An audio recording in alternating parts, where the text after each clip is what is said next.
Well, I think that is us live. I think it's now 12 o'clock. Welcome everybody to the final online seminar in the series that we are running, the Equality and Human Rights Commission and the Scottish Human Rights Commission, on the UN Disability Convention. Today's seminar is around the topic or theme of children and young people, and it is the final seminar. I'm sure you're all very sad to hear. My name is Laura Hutchison. I'm from the Equality and Human Rights Commission. I work in the legal team there. I'm also joined by Stefan Stoyanov, who's the guest speaker today, who's kindly joined us from the Scottish Children and Young People's Rights Commissioner. I've got that all wrong, sorry. That's right. I've missed Scotland's Commissioner for Children and Young People. And that brings me to Gemma on my right, who is joining us as well and will be speaking to all our participants online via the text chat. Yes. And on that note, my notes tell me to remind joiners that people can tweet through hashtag CRPD seminar or with the hashtag, I should say, I'm showing my Twitter ignorance, at Scott Human Rights or at EHRC. Today, the seminar, like the previous three seminars, will be typed by remotely by a palantypist, so everything is being recorded and you should be able to see the text of what is being said on the screen below the slides. Please do ask questions. Thank you all for joining online. Take the opportunity to put any of your thoughts and questions down, and we will collate them and hopefully have a lively and interesting discussion after I've spoken a little bit and Stefan has as well. Next slide, please. So, as those of you who have joined the seminars previously will know, I'll start with just a very brief introduction to the convention. We have covered this before, so I won't really go into too much depth, but for those of you who are new, the Disability Convention is an international human rights agreement that was campaigned and written for by disabled people. Disabled people themselves recognised and fought for the Disability Convention because they realised and wanted to make everyone aware that disabled people continue to face barriers to equal participation, and they continue to experience violations of their human rights. And so a convention specifically for them, setting out that they have the equal and the same human rights as everybody else. The UK government signed the Disability Convention in 2007, along with many other countries, and it was ratified by them in 2009. So from 2009, the UK government and the Scottish government have been committed to take action to make sure disabled people throughout the UK and in Scotland can enjoy the same human rights as everyone else without discrimination. So what is the roles of the commissions and disabled people? The Disability Convention is quite unique in terms of human rights agreements because of the full involvement of disabled people in the implementation and monitoring of the convention.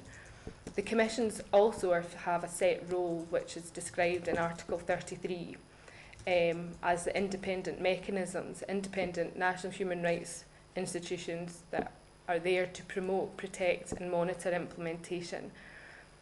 However, as I've just said, disabled people, you are central to the full implementation and monitoring of the convention. We will not know as a country, as commissions, as government, as society, whether or not the rights in the convention are a reality unless disabled people feed back and explain how their rights are being realised or how they're not, and what barriers there are to making sure that those rights are realised.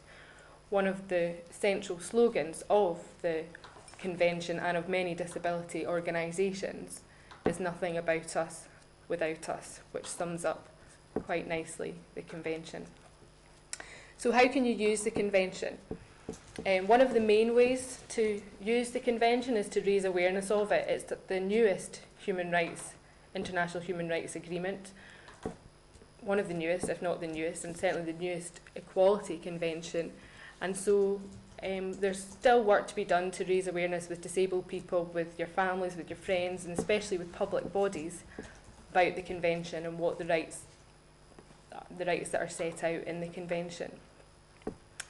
The convention can be used when you're in dialogue with local and national service providers about explaining what your rights are and how those service providers should make sure that your rights are upheld and that you can enjoy them. There's also more formal ways that disabled people can get involved. You can gather evidence of your own experiences and the experiences of your friends and the groups that you belong to. And you can feed that into either your own parallel report, which would go to the UN Disability Committee that examines the UK's performance, or you could feed it into the commissions, who will also be producing a parallel report when the UK government is examined, which is estimated to be around 2014. So I've just mentioned the UN Disability Committee, and that committee also has a function whereby individuals can make complaints under what's called the optional protocol about any violations of their rights. This is quite a kind of far down along the line complaints mechanism, because you are expected to have exhausted all domestic avenues to achieve a remedy, but that facility is there. And importantly, finally, the convention can be used when we are interpreting our own domestic law, so when we're interpreting what certain parts of the Equality Act mean, and when we're arguing in court or with public bodies I've messed around with my slides, what certain sections mean, and that also applies to the Human Rights Act and the Equality Duties, for example. So, today's topic, children and young people. What does the Convention say about disabled children and young people? Within the Convention, there is a specific article that is set out for disabled children and young people that recognises that there are different barriers or particular barriers to disabled children and young people. So what Article 7 is about is making sure that that message is conveyed. And it says that government should do everything necessary to make sure disabled children enjoy their human rights on the same basis as other children, and that all decisions about children must be in their best interests. However, the Convention applies equally to disabled children and young people, and what is key for governments to do is to involve disabled children and young people when they're deciding the priorities for implementation, and also when they're looking for feedback about how well the Convention is being implemented. And they need to involve disabled children and young people in identifying what the correct steps are to take to make sure that their rights are being enjoyed equally. Over the past 18 months, the commissions have been out and about and speaking and working with disabled people and their organisations.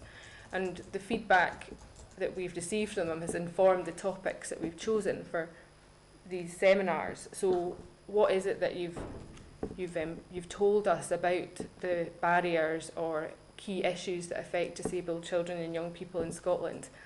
And perhaps unsurprisingly to you all, education was one of the main topics within this theme of children and young people. And you told us that you did think that the education system has improved, but that you still see that it's failing to disabled children and young people. And this can be because of the problems in accessing appropriate education and support in schools and in colleges and universities and other further examples of further education. And you identified that there were particular problems in your experiences for children with autism and learning disabilities about making sure they have the right types of support in order to access education equally. You also told us that you find that education authorities don't always take into account the views of children and don't involve children and young people when they're deciding on the kind of additional support that they need in order to access education equally. And there was also reports of very patchy support when it came to maintaining further and higher education once children and young people have left school and want to continue their education. You reported that there was problems with the transport provision in order to get people to where the education is provided, and that the courses that are sometimes provided where there is good access at the further education and higher education level are maybe not the sort of courses that academically or vocationally will provide disabled children and young people with the same opportunities and skills to enter employment and to pursue the careers that they wish.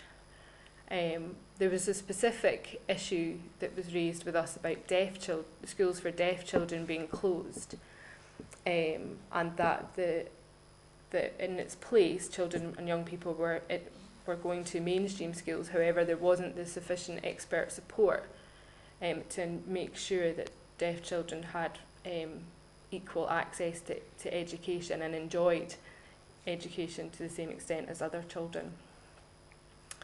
And finally, one very strong view was that appropriate and good education should be provided locally, so that disabled children shouldn't have to be separated from their families in order to attend school or further education in college, that they should be able to live in their homes the same as every other child and attend the school that provides them with the same education.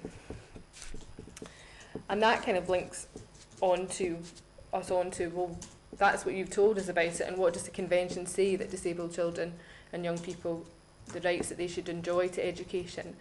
Article 24 sets out a range of rights that disabled children and young people have to access equal education. Some of them, those rights, the government must take action now, and that action must be in place just now to make sure that they are complying and implementing the Convention. So one of the immediate actions or steps that the government must take is that there must be no discrimination in the provision of education or exclusion from education. There must be a system where reasonable adjustments can be provided to allow access to education.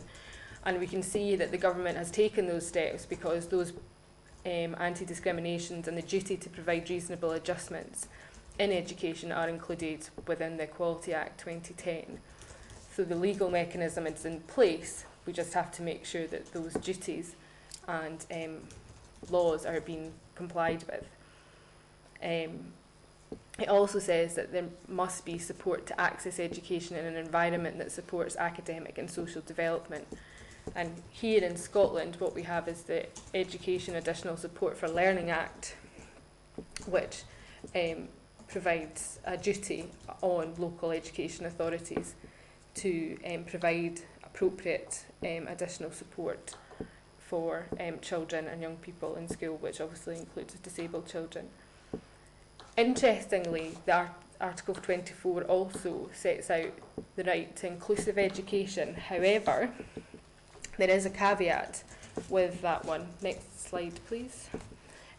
Because the UK government, when it ratified the Convention in 2009, issued what's called a reservation in relation to Article 24. So it said, yes, in part, we commit to complying with this article. However, we are putting in a reservation which, in relation to inclusive education, so that we can still continue to provide special school provision where there's no local provision, suitable and appropriate local provision for children where they live. They may need to attend a special school outside their community. So this again links back to what disabled people told us shouldn't happen, and that disabled children should not be forced to move out of the communities and the family environment. So what effect does this reservation have? Well, the reservation is there, the government have set it quite clearly, and this changes their international responsibilities in terms of what they've committed to doing. What the commissions and disabled people's organisations have always done is lobbied for the government to remove that reservation along with the other reservations that it has. For instance, there's a reservation about employment of disabled people in the armed forces. So there is still work to be done there to convince the government to remove that reservation, because at this point in time we have no bargaining power to kind of say to them, you're not meeting your duties as you've committed that you will do under the convention. I'll now, so as I mentioned earlier, the Article 24 also looks at action or steps that the government should be taking over time to achieve equal access to education. And some of these are more aspirational. They're still just as important, but the Convention recognises that it will take governments sometimes, and they have some time, and there are resource pressures and financial pressures that means that some of the implementation of the Convention has to be prioritised over others. But what they should still be showing and committed to is working towards having an education system that achieves the full development and potential of disabled children and young people. They should be raising awareness within the education system and within society of respect for human rights and diversity. And they should be using education and making sure that the education system provides social development skills and life skills to disabled children and young people to make sure that they have the ability to have full and equal participation in society, both while they're at school and when they leave school. So the sort of examples that the government could do is make sure the most appropriate language and communication is used in school for the disabled children and young people.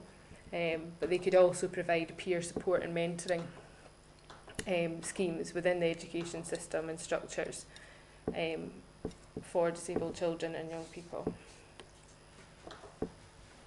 So, not just education, which there's a lot to kind of cover and digest, but you also told us that some of the issues for disabled children and young people was bullying, harassment and abuse, and that there's a real need to tackle bullying, harassment and abuse of disabled people and children, and a priority to educate young people to stop the bullying, so young people were also seen as some of the bulliers and the harassers. And there was also people raised issues about cyber, the increase in cyber and internet bullying. It's a very strong message that public authorities need to do more. They need to take it more seriously, and they need to adopt a zero tolerance approach to any bullying and abuse of disabled children and young people. And they need to work together with each other and other authorities such as the care, education and police, public services and authorities, to take action to prevent and protect disabled children from bullying and abuse.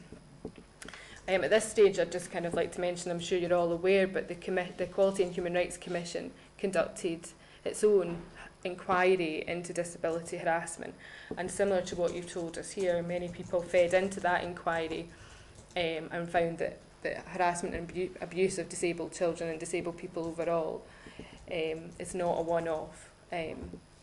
This is a kind of systemic problem within our society that needs to be examined and addressed.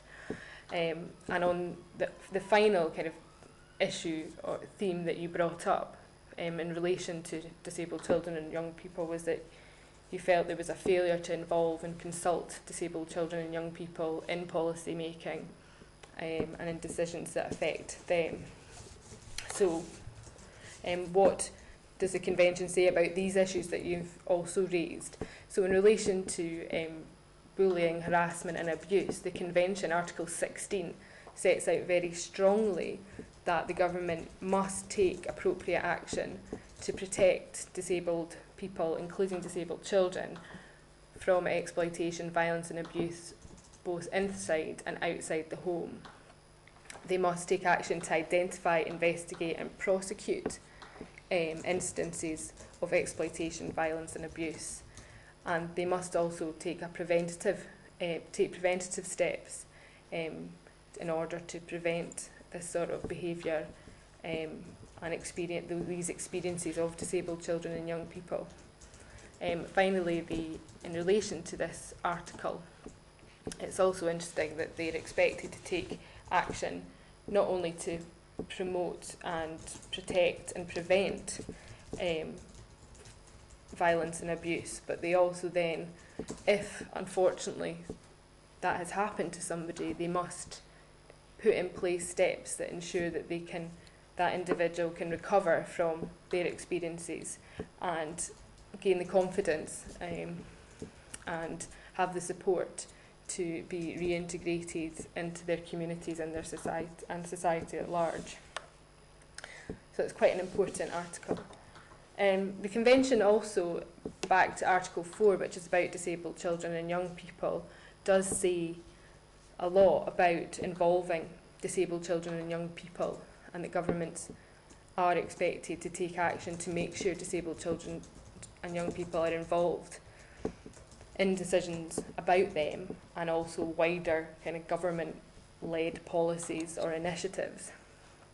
Governments should be taking steps and should take steps to ensure that disabled children are supported so that their views can be expressed and listened to and taken seriously, and people themselves in the positions of listening to disabled children should take those views seriously, and they should take into account the age of the child when they're expressing their views.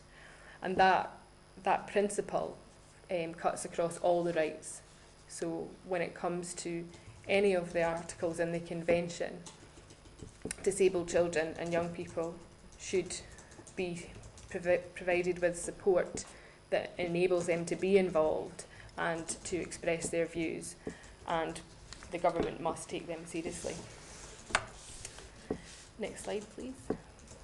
So, I'm going to end there. I feel like I've been talking forever, and I'm going to hand over to Stefan, who's kindly joined us, who's going to speak to us today a bit about what the role and the work of the Scottish Commissioner for Children and Young People is.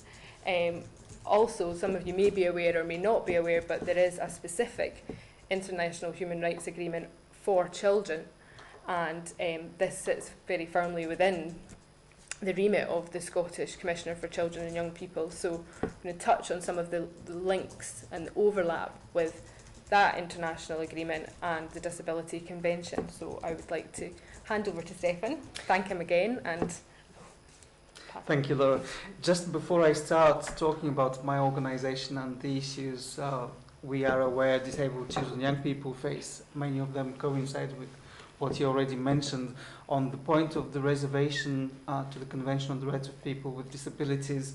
I think the Convention on the Rights of the Child sets, or actually organizations lobbying for the Convention on the Rights of the Child to be implemented as fully as possible, have made really good success in persuading the UK government to withdraw, I believe, all its reservations.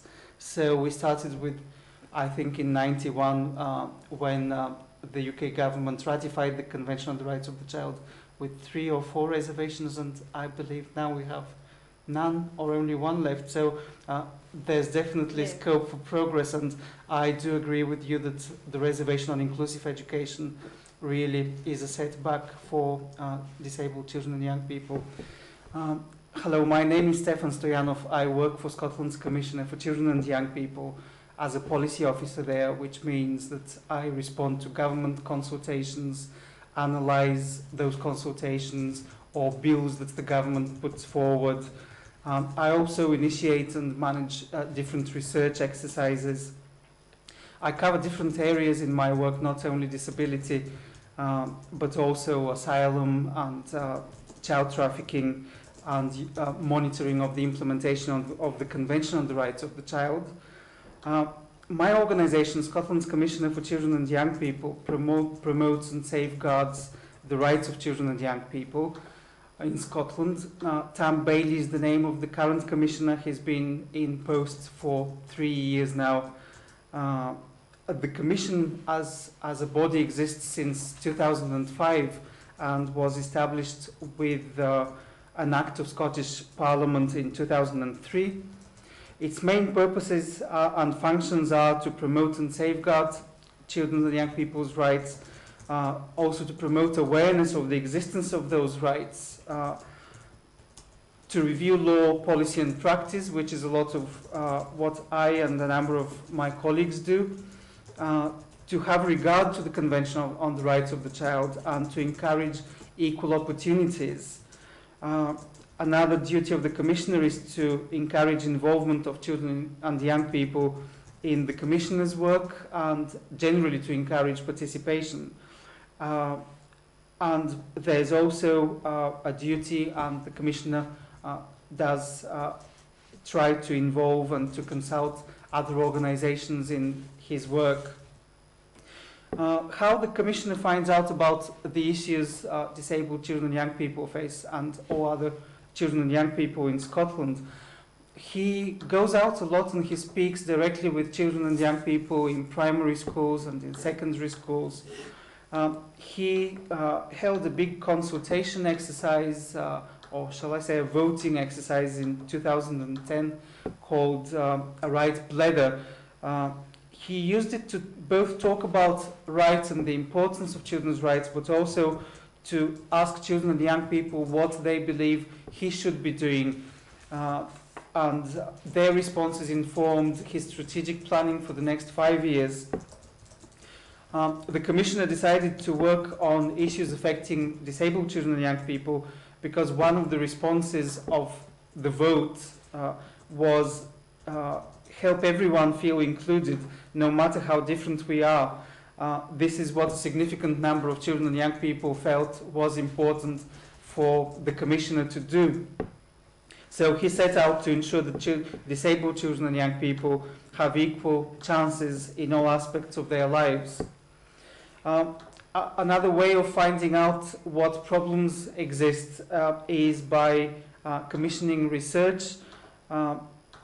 We are currently in the process of having research undertaken for us in the area of eligibility criteria for access to services for disabled children and young people and their families. We recently had a report, a desk review produced for us by Professor Kirsten Stalker, which will be published this month. I think we haven't mentioned that before. And a lot of the issues I will go through are based on Kirsten's findings. We're also in the early stages of research on the administration of medicines in schools. Some key issues that children and young people with disabilities face, probably an overarching one is the lack of statistics and the fact that we don't know how many disabled children are in Scotland, which presents a serious problem when it comes to planning services. And what adds to this problem is that there are different definitions about disability, so different bodies would see disabled children differently and therefore they would count them differently. In the area of education, one of the serious problems we are aware of is the exclusion rate of pupils with additional support needs. The exclusion rates of these children are 5 times higher than those of other children, which is hugely problematic. The presumption of mainstreaming which exists in Scottish legislation has not yet brought about a significant reduction in the number of children who are in special schools, unfortunately.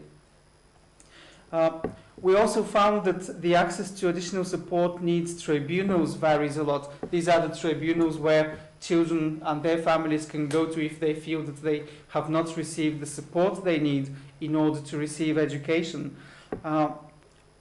It appears that access to those tribunals depends on the availability of advocacy services, which is variable, across Scotland. It also depends on the capacity of parents themselves to make representation. There's also this balance in children with what forms of support needs access the tribunal. For example, the largest number of references is from children and young people with autism, and children and young people with learning disabilities, surprisingly, have made only 6% of the representations. We've also found that disabled children and young people do not have equal access to all areas of the curriculum. For example, instrumental lessons at schools, according to statistics, not a single child with physical impairment or learning disability has had access to those lessons.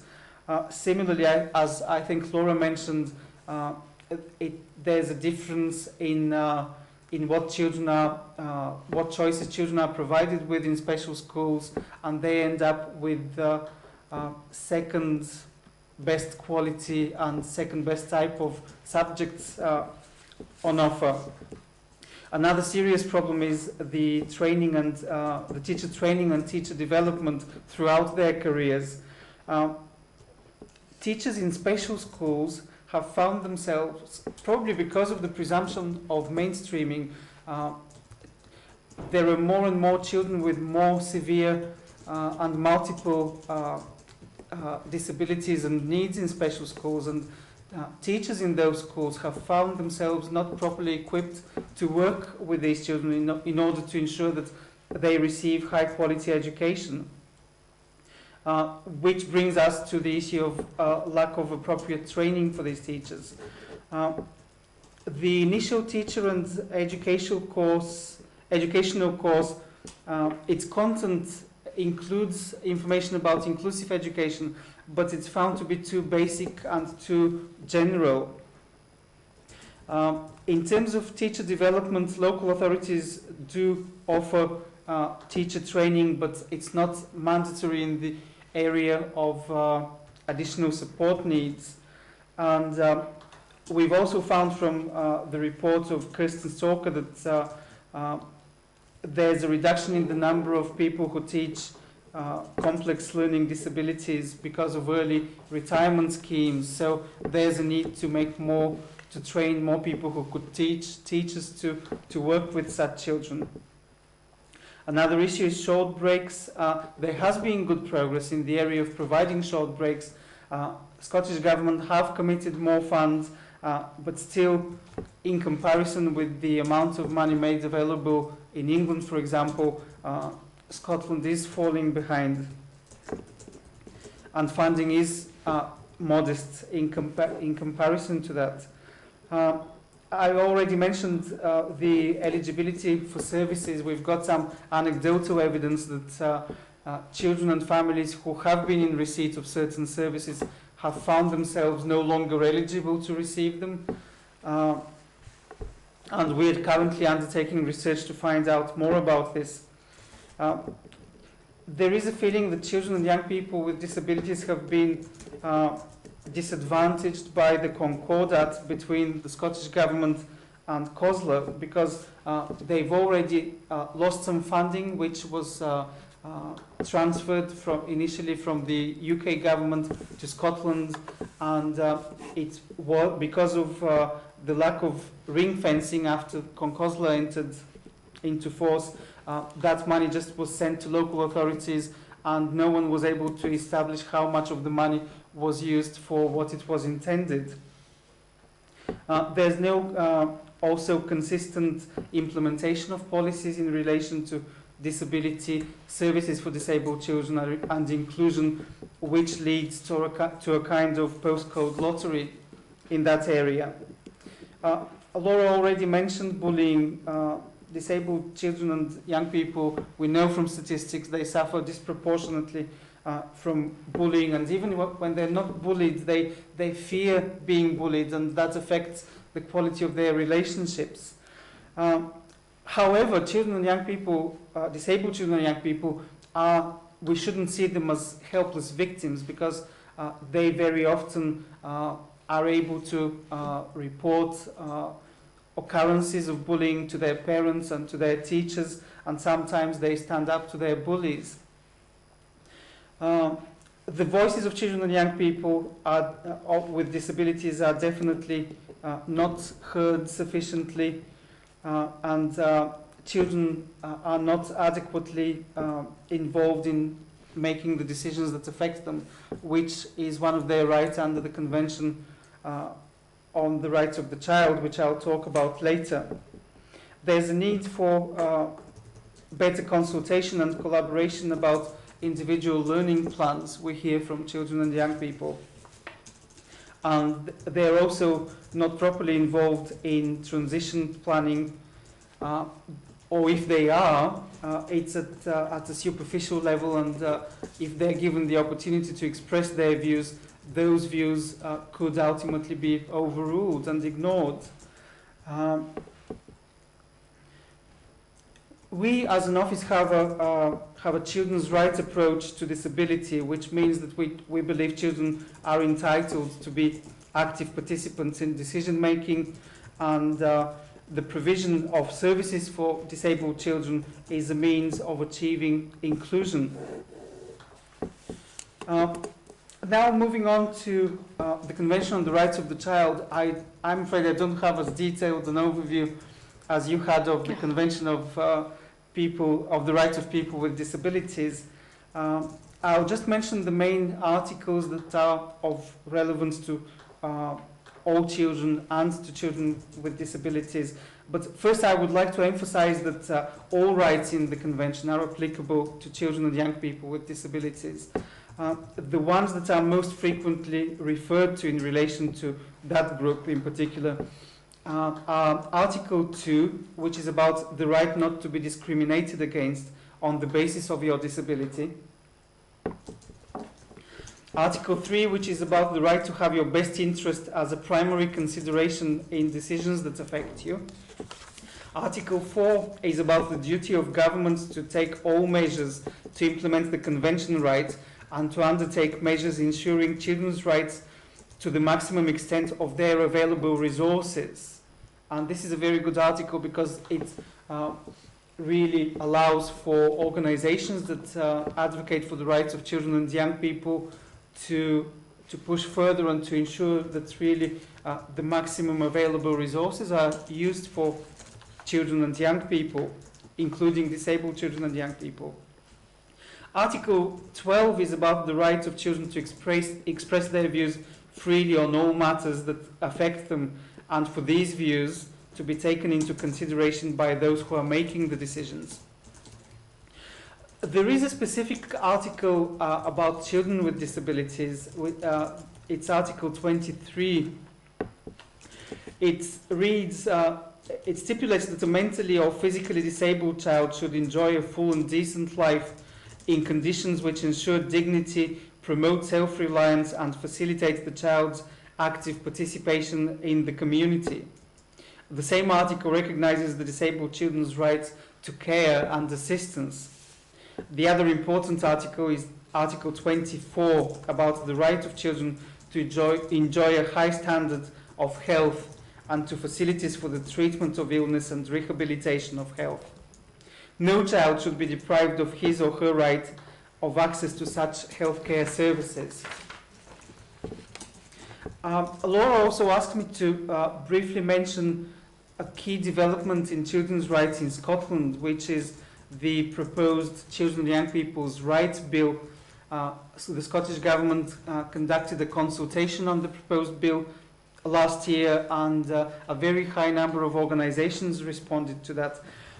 Basically, the consultation and the bill proposes that a duty of due regard to the Convention on the Rights of the Child is introduced, and that this duty applies to the Scottish Government and its agencies.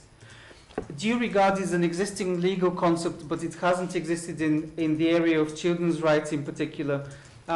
What it means is that the Scottish Government will have to assess how any new legislation, policies or programs they decide to implement, how these will affect the rights of children and young people. And if they find that they will negatively impact on children and young people, including disabled children, they will either have to amend those draft documents, or they will have to find very good proof that this is the right balance between the rights of children and young people and any other considerations, including the rights of other people. I should emphasize that having due regard is not the same as complying with the rights guaranteed to children by the Convention.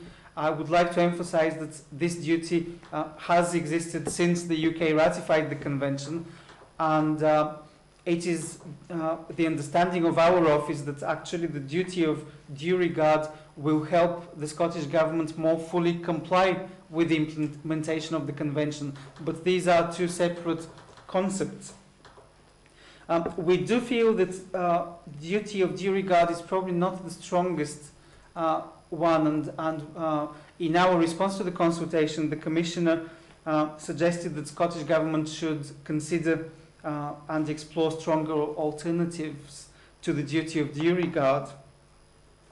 The other problem is that with duty of due regard is that if someone feels that the Scottish Government has not complied with that duty, what they have to do is take a judicial review of the particular decision they want to challenge.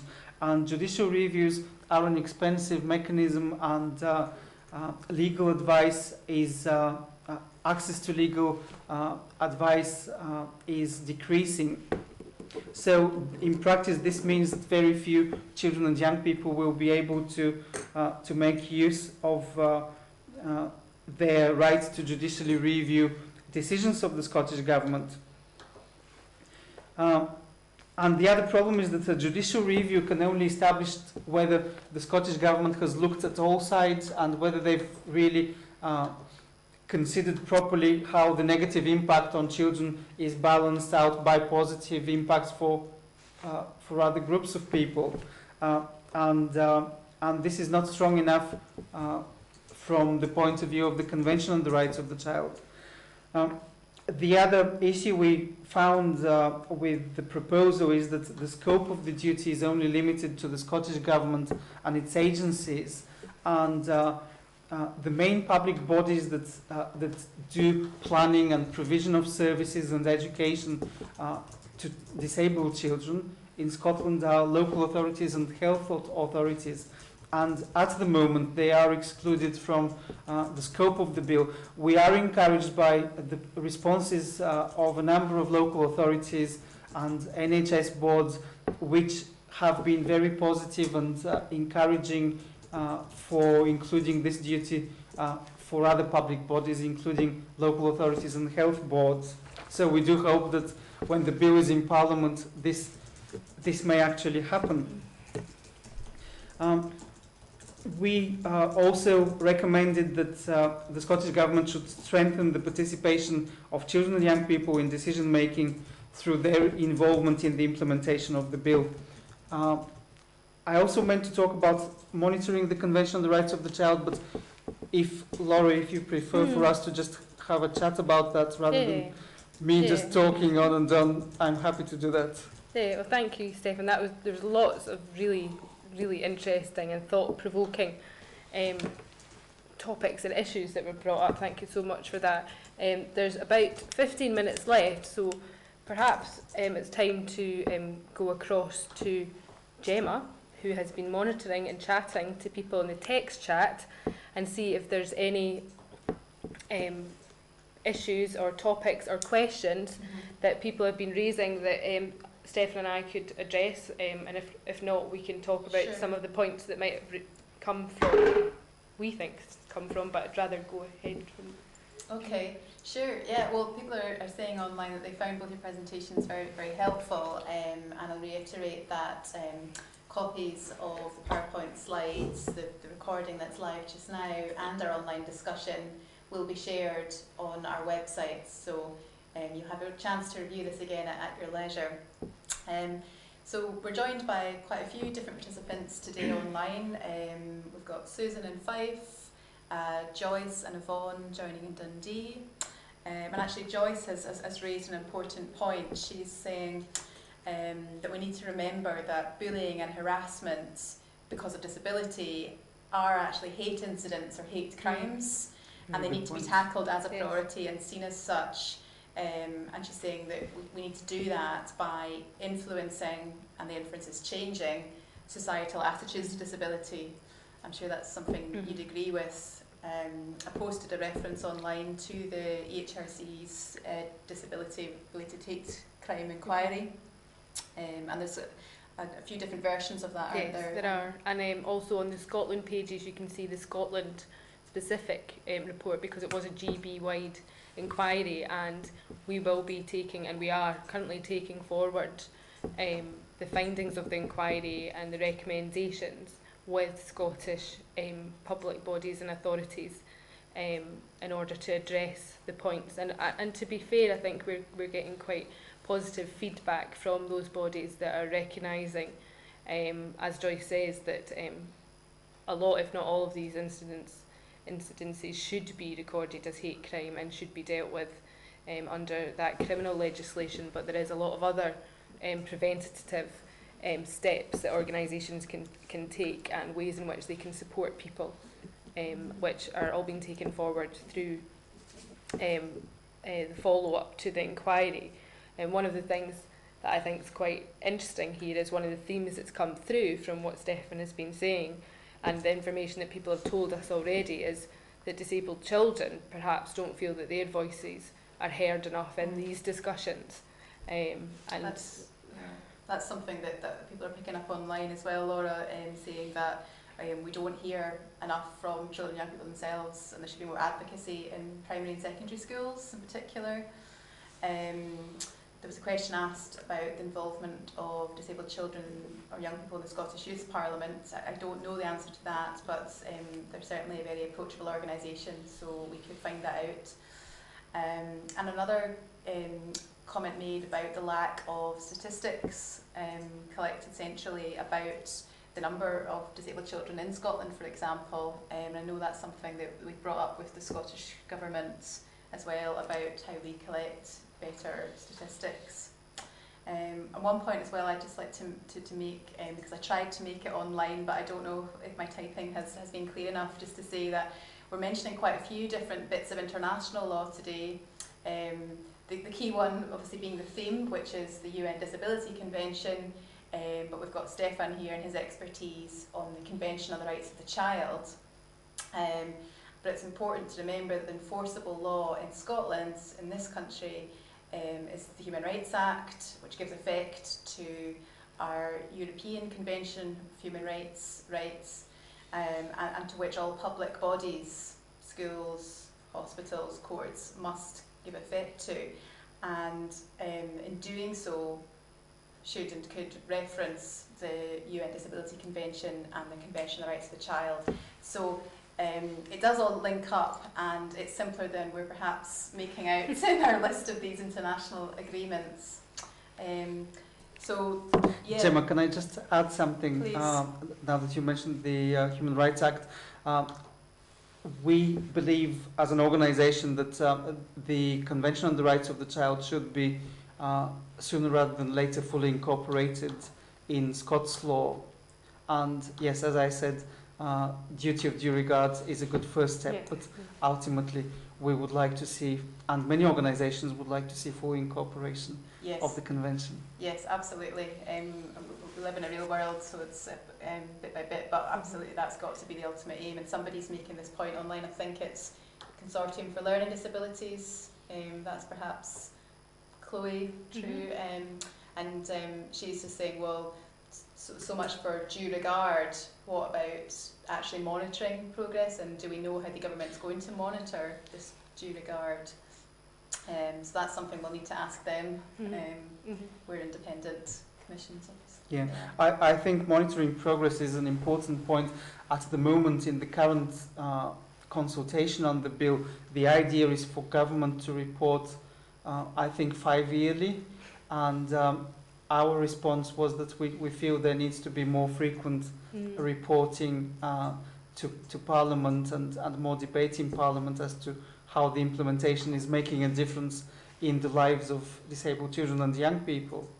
I could mention how we approach monitoring at the moment, because that's one of the main duties of the Commissioner, if that would be of interest. I mean, I think that's really helpful for this discussion as well, because the Scottish Children's Commissioner has been part of the monitoring process for the UNCRC, which we are going through just now, and disabled people are going through just now for the Disability Convention, but we've never, the Disability Convention has never been examined by the UN yet, whereas the Children's Rights Convention, the UK's performance and the Scottish Government's performance has. So I think it'd be really interesting to hear how the Commission, the Scottish Children's Commissioner, how he sorry, I really can't get this sorted, can I? How the monitoring has gone and reporting and action plans that followed up from that in order to implement recommendations. So yeah, it seems particularly there's that coalition that was formed as well with the children's rights sector as a lobbying voice that can maybe offer us some lessons in disability rights monitoring. Yeah, I believe that there are probably similarities, but also there are things that could be further developed in the area of reporting to the UNCRPD. Yeah. The Children's Commissioner in Scotland works jointly with the other 3 Children's Commissioners in the UK because we don't have an international, we don't have status that allows us to report directly to the Committee on the Rights of the Child. So we do it jointly with the other Children's Commissioners' offices. The first time it happened was in 2008 when the UK implementation of the Convention was under review. That was when the first 4 Commissioners' report was produced. We were glad to see that a high number of our recommendations were taken on board by the committee and became the committee's recommendations. I'm very glad to say that the Scottish Government was the first government to consult on the recommendations and to produce its own action plan in response to the recommendations of the committee. It's called Do the Right Thing. Of course, as nothing in the world, it's not ideal. There's a lot of aspiration, and we would probably welcome in the next guise of that plan more detail, more timelines, and ideally some funding commitments. But still, Scotland was better off in terms of how it responded compared to the other jurisdictions in the UK. We're at a point where the Scottish Government will be reviewing their progress, and we're expecting them to publish their own review of how they felt they've implemented. Is it fair to say, sorry to interrupt you, step in there, but there has been value in engaging with that international mechanism and using an international agreement to there challenge has definitely been value Scottish in government. that. Yes. We also, because it's been how many years? 3 years since the Committee on the Rights of the Child report on the UK. The 4 commissioners produced what they call the Midterm Report in November last year. It's available on our website. There's a short version, I'll post a link. which is just under 20 pages, and there's a longer evidence section with more detail, in which we've outlined the issues in a number of areas, including disability, and we reviewed Scottish Government's progress towards implementing their own plan for action, which is Do the Right Thing. Another way of providing ongoing monitoring is that we managed to establish with Scottish Government and with Together, which is the children's rights organisations umbrella, 3 yearly meetings with the Scottish Government, which we used to discuss how the Scottish Government is making progress in all the Do the Right Things areas, and we hope we're seen as a critical friend, just noting where there needs to be more progress than there currently is. Thanks, Stefan. It's obvious that this is a huge subject, and we're touching on a few different points here, such as education, but in no ways are we giving a comprehensive overview. I'm pleased to see there's quite a lively discussion online about how to include the views of excluded children, be that through bullying or segregation to do with academic ability. And there's no maybe easy fixes here, but I'm pleased to see that there is a discussion and a sharing of experience about the impact of that on realising rights. And another point being made about the importance of not forgetting hidden disabilities. And we know that the convention, in fact Laura, you said this in your introduction, is very inclusive and includes a full range of different disabilities, physical, sensory impairments, long-term mental health conditions, and many of those are hidden disabilities. Anyway, I'm conscious that we're up against it with time a bit, so yes, we've only got 5 minutes to go, and a few things yet to cover. But before I move on to the things I'd like to cover, I would like to thank Stefan again. I think it's been really, really interesting topic and discussion, and I think there's a lot more for us to do in order to make sure that disabled children and young people are involved more in the convention and use the convention more, and that their voices are heard. Thank you for inviting me. That's great, thank you. Just touching on some of the things that people have just said about education, there are a number of law centres that are specific, that provide advice if people are experiencing problems, and people can come to the Equality and Human Rights Commission as well, and many people do. We've supported a lot of cases involving access and to education, mainly extracurricular activities, but also exclusions as well. So some there's a children's, the Child Law Centre, I think it is, and there's CLAN, and there's the Govan Education Unit that provides specialist legal advice on education issues and disability discrimination. I'll just move on to kind of wrap up.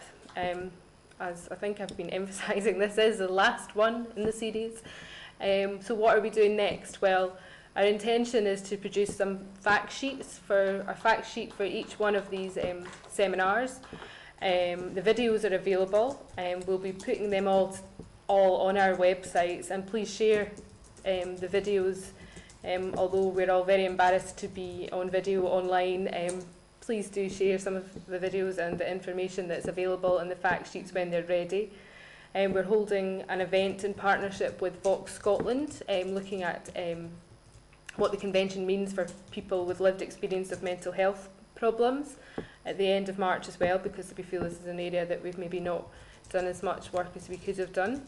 We're also having a bit of a kind of PR message on the convention to kind of wrap up some of our awareness raising. So we'll be producing some new posters, and also excitingly an animated video for disabled people in Scotland to really push the message out as far as we can. It's going to be a 2-minute video, and we hope that you all enjoy it and that you share it to raise awareness, because that's one of the main things that we can do to make the rights in the convention real, is to make sure as many people as possible know about them and use them.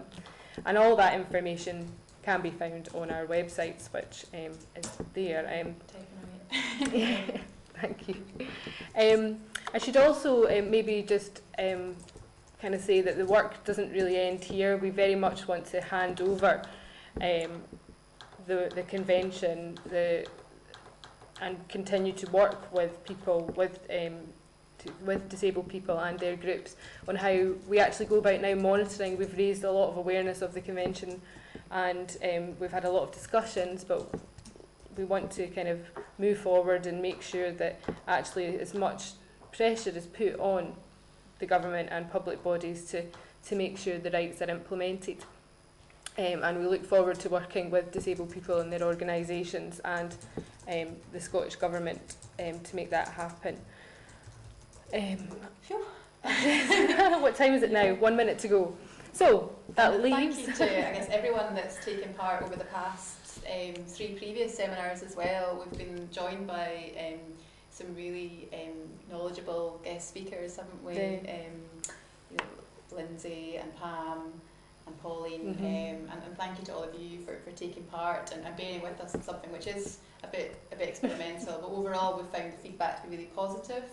People are viewing or listening to the recordings on YouTube or online more than joining in live, but that's useful feedback in itself. And while we're just touching on some issues, much more detail and the chance to ask us questions or help signpost your questions to other organisations is all available on our websites.